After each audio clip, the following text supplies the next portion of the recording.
ušanovať vyzvolenia z fašizmu, vyzvolenia z tej strašnej choroby.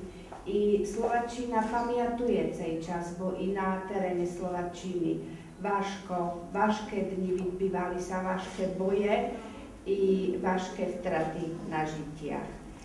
Ďakujeme i Ukrajincom, ktorí boli vojakami v armii sovietskej, v armii červonej, ktorí osvoboždali našu republiku. I na vypomínania cej i poďaky i cích vážkých dní Slovačina tým, že stará sa o pamiatníky, že šanuje pamäť tých, ktorí stratili žitia v bojoch za našu slobodu, za našu spilnú slobodu európejskú, tak jakby stará sa o historičné, pietné místca, pamiatníky. Ministerstvo zákordonných správ zrobilo taký prehľad takých najvážlivších pamiatníkov druhej svetovej vojny.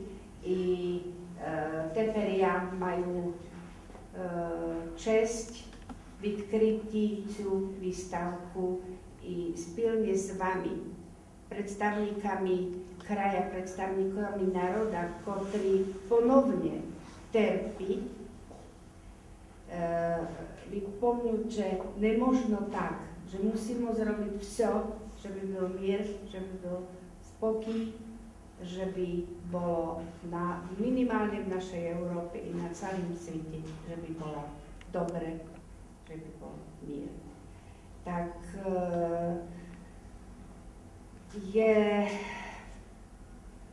veľkou česťou, že taká vážlivá obsada, že vás mohu privítať v konzulství v cej deň i spilne s vami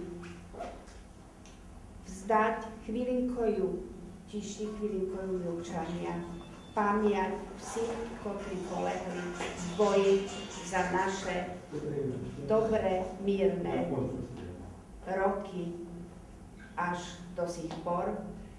I spomienku, že by Ukrajina žila v míru, v dobrobite.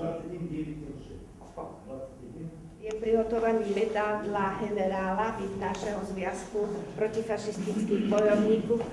Je to pán generál major Davimuka Ihor Jaroslavovič.